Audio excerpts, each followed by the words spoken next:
ബിലാൽ അൽ മുഅദ്ദിൻ. ഇദ്ദേഹമാണ് ഇസ്ലാമിൻ്റെ പ്രഥമ മുഅദ്ദിനും വിശ്വാസദാർഢ്യത്തിൻ്റെ പര്യായവുമായ ബിലാൽ ബിൻ റബാഹ്. ഇസ്ലാമിൻ്റെ അത്ഭുതങ്ങളിൽ ഒന്നായിരുന്നു അദ്ദേഹം.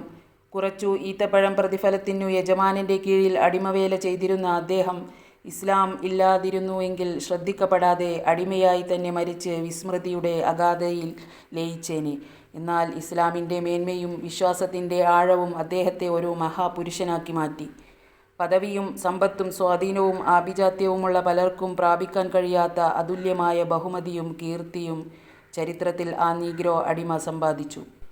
തൊലിയുടെ കറുപ്പോ തറവാടിൻ്റെ താഴ്ചയോ അടിമയെന്ന പതിത്വമോ ഇസ്ലാമിൽ വന്നപ്പോൾ സമുന്നത സ്ഥാനം നേടുന്നതിനു അദ്ദേഹത്തിനു വിഘാതമായില്ല. ഉന്നത കുലജാതരായ അബൂബക്കറിനും ഉമറിനുമുള്ള പദവിയിൽ നിന്നും ഒട്ടും കുറവായിരുന്നില്ല സമൂഹത്തിൽ അദ്ദേഹത്തിനുണ്ടായിരുന്ന പദവി. നബിയെ പിന്തുടർന്ന ഖുറൈശി നേതാക്കന്മാർ പോലും കൊതിച്ച ഇസ്ലാമിലെ പ്രഥമ മുഅദ്ദിൻ എന്ന സ്ഥാനം നബി അദ്ദേഹത്തിനാണ് നൽകിയത്. കറുത്ത വർഗത്തിൽപ്പെട്ട ഒരു നീഗ്രോ യുവാവായ ബിലാലിനെ വിധി മക്കയിലെ ബനൂ ജമഹ് ഗോത്രക്കാരുടെ അടിമയാക്കി. അദ്ദേഹത്തിൻ്റെ മാതാവ് അവരുടെ ഒരു ദാസിയായിരുന്നു. ജീവിക്കാൻ അവകാശമോ ഭാവിയെക്കുറിച്ച് ശുഭപ്രതീക്ഷകളോ ഇല്ലാതെ കഥാപുരുഷൻ്റെ ദിനരാത്രങ്ങൾ നീങ്ങി. ആ ഇടക്കാണ് മുഹമ്മദ് നബിയെക്കുറിച്ചുള്ള കഥകൾ കേൾക്കാൻ തുടങ്ങിയത്.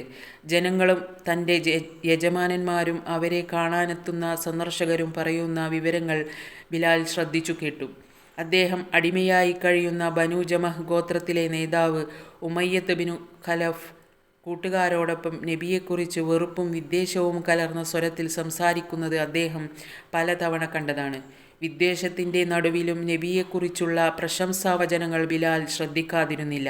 നബി വിശ്വസ്തനാണ്, ഭ്രാന്തനല്ല, ആഭിചാരക്കാരനല്ല, വിവേകിയും സൽസ്വഭാവിയുമാണ് എന്നൊക്കെ അവർ സമ്മതിക്കാറുണ്ട്. പക്ഷേ പിതാമഹന്മാരുടെ മതത്തെയും ഖുറൈശികളുടെ പദവിയെയും പരിരക്ഷിക്കാൻ നബിയെ എതിർക്കേണ്ടത് അനിവാര്യമാണെന്നായിരുന്നു അവരുടെ വാദം. അറേബ്യൻ അർദ്ധദ്വീപിൽ മതനേതൃത്വവും കഅബയുടെ മേൽനോട്ടവും ഖുറൈശികൾക്കാണ്. ഹാഷിം കുടുംബത്തിൽ ഒരു നബിയുണ്ടാവുന്നതിലുള്ള അസൂയയും അവർക്കുണ്ട്. ഒരു ദിവസം സ്വഹൃദയത്തിൽ സത്യത്തിൻ്റെ വിളിനാദം മുഴങ്ങിക്കേട്ട ബിലാൽ നബിയുടെ സന്നിധിയിൽ ചെന്ന് ഇസ്ലാം മതം സ്വീകരിച്ചു. മക്കയിൽ പാട്ടാവാൻ അധിക നാൾ വേണ്ടി വന്നില്ല. ഗർവവും ആഭിജാത്യവും കൊണ്ട് അഹങ്കരിച്ചിരുന്ന ബനൂ ജമഹ് ഗോത്രത്തിലെ യജമാനന്മാർക്ക് തലകറങ്ങുന്നതായി തോന്നി. തങ്ങൾ മുഹമ്മദിനെ പല്ലും നഖവും ഉപയോഗിച്ച് എതിർക്കുമ്പോൾ തങ്ങളുടെ എച്ചിൽ തിന്ന് ജീവിക്കുന്ന ഒരടിമ അവനെ അംഗീകരിക്കുകയോ? ഉമയ്യത്ത് ബിൻ ഖലഫിനു മുഖത്ത് അടികൊണ്ട അനുഭവമാണുണ്ടായത്. മർദ്ദനങ്ങളുടെ ഭീകര രംഗങ്ങളായിരുന്നു പിന്നെ. ബിലാലിനെ പിന്തിരിപ്പിച്ചേ അടങ്ങൂ എന്നവർ ശാഠ്യം പിടിച്ചു. പക്ഷേ ജീവൻ പിടഞ്ഞുകൊണ്ടിരുന്നപ്പോഴും അദ്ദേഹം തൻ്റെ ആദർശത്തിൽ നിന്നു കണിക പോലും വ്യതിചലിച്ചില്ല. വിശ്വാസദാർഢ്യത്തിൻ്റെയും ആത്മധൈര്യത്തിൻ്റെയും ധീരമായ മാതൃക അദ്ദേഹം മനുഷ്യരാശിക്കു കാഴ്ചവെച്ചു. ഉച്ചവെയിലത്ത് ചുട്ടുപഴുത്ത മണലാരണ്യത്തിൽ ബിലാലിനെ നഗ്നനായി മലർത്തിക്കിടത്തി നെഞ്ചത്ത് പൊള്ളുന്ന പാറക്കല്ല് വെച്ചു. വേദന കൊണ്ട് പുളയുമ്പോൾ അഹദ് അഹദ് എന്നാണ് അദ്ദേഹം ഉരുവിട്ടുകൊണ്ടിരുന്നത്. അദ്ദേഹത്തിൻ്റെ ദയനീയ സ്ഥിതി മർദ്ദകരിൽ പോലും സഹതാപം ഉണർത്താതിരുന്നില്ല.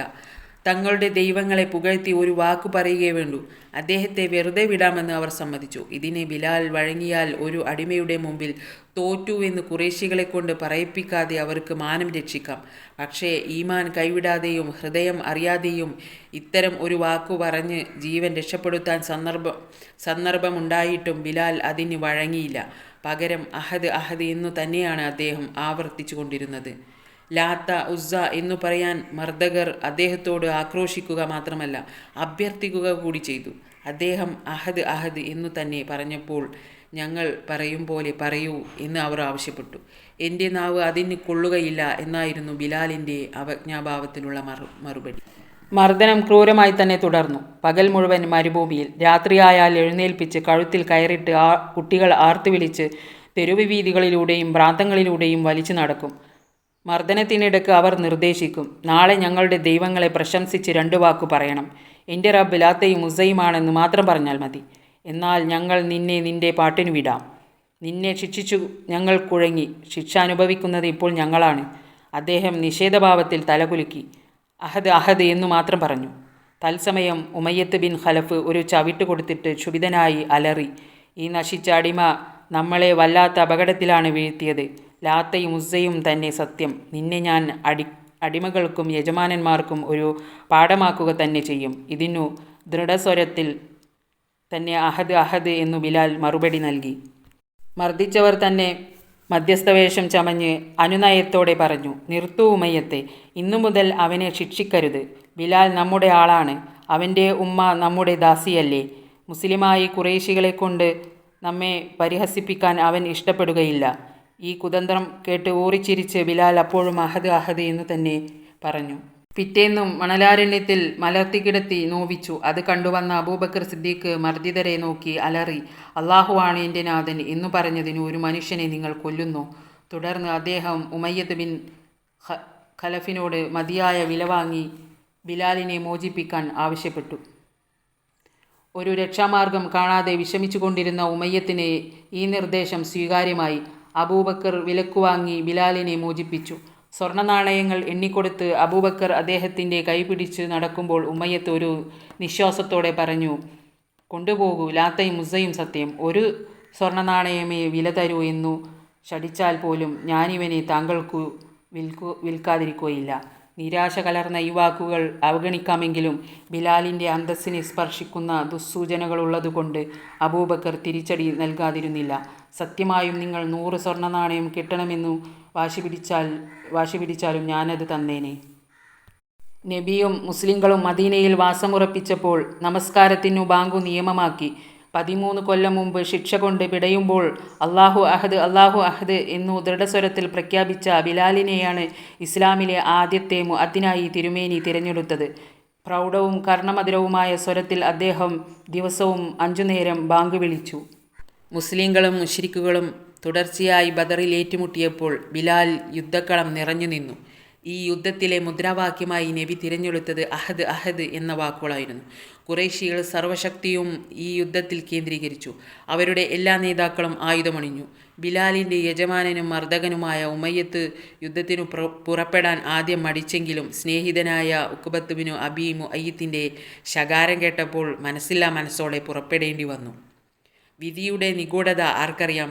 ബിലാലിനെ പോലെയുള്ള അശരണരായ മുസ്ലിങ്ങളെ മർദ്ദിക്കാൻ ഉമയ്യത്തിനെ പ്രേരിപ്പിച്ച ഉഖ്ബത്ത് ബിൻ അബീ മുഅയ്യിത്താണ് അയാളെ ബദർ യുദ്ധത്തിലേക്ക് തള്ളിവിടുന്നത്. ഉമയ്യത്തും ഉഖ്ബത്തും ഈ യുദ്ധത്തിൽ കൊല്ലപ്പെടണമെന്നായിരുന്നു അള്ളാഹുവിൻ്റെ നിശ്ചയം. ഉമയ്യത്തും അയാളുടെ അടിമയും തമ്മിലുള്ള ഒരു പഴയ കണക്കു തീർക്കാനുണ്ട്. കടങ്ങൾക്ക് അള്ളാഹുവിൻ്റെ അടുക്കൽ കാലഹരണമില്ല. പരാക്രമികളെ പാഠം പഠിപ്പിക്കുന്നത് വിധിയുടെ ഒരു വിനോദമാണ്. നിരപരാധികളെ മർദ്ദിക്കാൻ അയാൾക്ക് ഉപദേശം നൽകിയിരുന്ന അതേ ഉഖ്ബത്താണ് അയാളെ കൈപിടിച്ചു കൊണ്ടുപോകുന്നത്. മരണം സംഭവിക്കുന്നതോ അയാൾ ചങ്ങലയിട്ടും അടിച്ചും അവശനാക്കിയ ബിലാലിൻ്റെ കൈകൊണ്ടും. യുദ്ധം ആരംഭിച്ചു. മുസ്ലിങ്ങൾ അഹദ് അഹദ് എന്ന മുദ്രാവാക്യത്തോടെ മുന്നേറുന്നത് കാണുമ്പോൾ തന്നെ ഉമയ്യത്തിൻ്റെ മരണമണി മുഴങ്ങി. പ്രാണവേദന കൊണ്ട് പിടയുമ്പോൾ തൻ്റെ അടിമ മുഴക്കിയ ആ വാക്കുകൾ ഇന്നു ഒരു സമൂഹത്തിൻ്റെ മുഴുവൻ മുദ്രാവാക്യമായി മാറിക്കഴിഞ്ഞിരിക്കുന്നു. യുദ്ധം സമാപനത്തോട് അടുത്തപ്പോൾ പരാജയഭീതി പൂണ്ട ഉമയ്യത്ത് നബിയുടെ സ്നേഹിതനായ അബ്ദുറഹ്മാൻ ബിൻ ഔഫിനെ കണ്ടുമുട്ടി. ജീവൻ രക്ഷപ്പെടുത്താനുള്ള വെപ്രാളത്തോടെ അയാൾ അദ്ദേഹത്തോട് അഭയം തേടുകയും അദ്ദേഹത്തിൻ്റെ തടവുകാരനായി കൊള്ളാമെന്നു സമ്മതിക്കുകയും ചെയ്തു. ബിലാൽ നോക്കുമ്പോൾ അയാൾ രക്ഷപ്പെടുന്നതാണ് കണ്ടത്. അവിശ്വാസികളുടെ തലവൻ ഉമയ്യത്ത് ബിൻ ഖലഫ്, അവൻ രക്ഷപ്പെട്ടാൽ ഞാൻ രക്ഷപ്പെടുകയില്ല. ഇതും പറഞ്ഞ് ബിലാൽ അയാളുടെ തല കൊയ്യാൻ ഭാവിച്ചപ്പോൾ അബ്ദുറഹ്മാൻ ബിൻ ഔഫ് തടഞ്ഞു. ബിലാൽ, ഇവൻ എൻ്റെ തടവുകാരനാണ്. തടവുകാരൻ?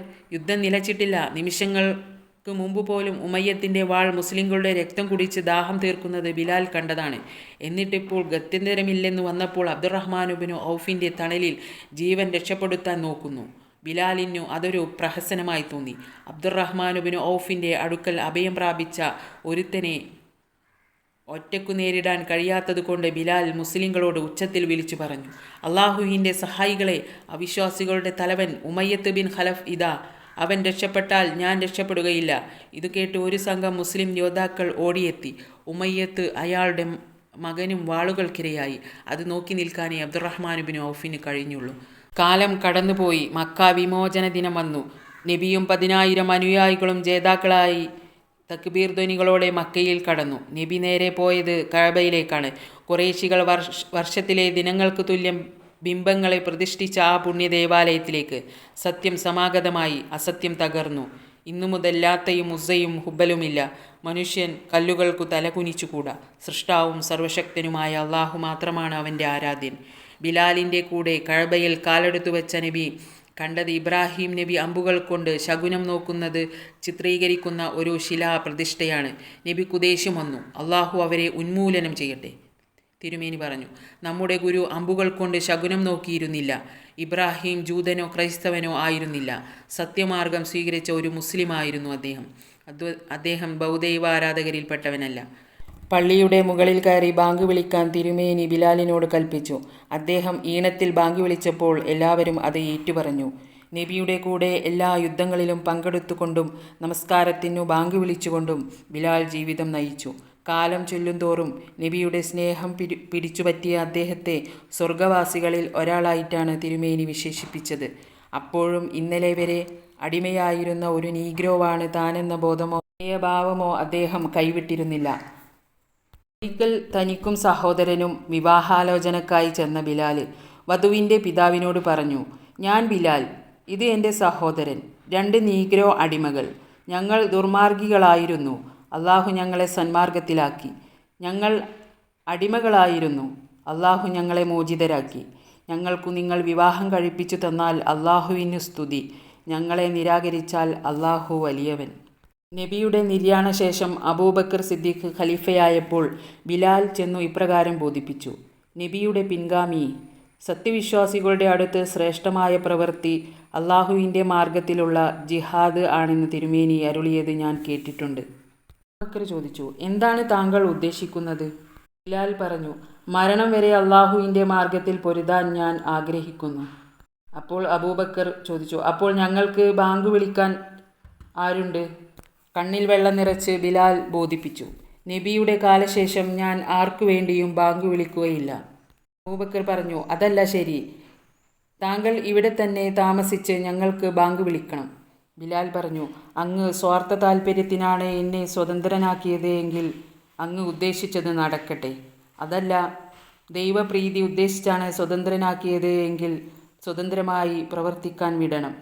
അബൂബക്കർ പറഞ്ഞു, ഞാൻ താങ്കളെ സ്വതന്ത്രനാക്കിയത് അള്ളാഹുവിൻ്റെ പ്രീതി ഉദ്ദേശിച്ചാണ്. വിശ്വാസികളുടെ ഹൃദയങ്ങളെ വികാരതരളിതമാക്കുന്ന ആ ബാങ്ക് വിളി പിന്നീട് കേൾക്കുകയുണ്ടായില്ല. നബിയെക്കുറിച്ചുള്ള സ്മരണകൾ തേട്ടി വന്നതിനാൽ അദ്ദേഹത്തിനു അതിനു കഴിഞ്ഞില്ല എന്നതാണ് സത്യം. അഷ്ഹദു അന്ന മുഹമ്മദ് റസൂലുള്ളാഹ് എന്ന് പറയുമ്പോഴേക്ക് അദ്ദേഹത്തിൻ്റെ കണ്ടം ഇടറും, കണ്ണുകൾ നിറയും, ശബ്ദം നിലക്കുകയും ചെയ്തിരുന്നു. ഖലീഫ ഉമർ ഷാം സന്ദർശിച്ച ദിവസമാണ് ബിലാൽ അവസാനമായി ബാങ്ക് വിളിച്ചത്.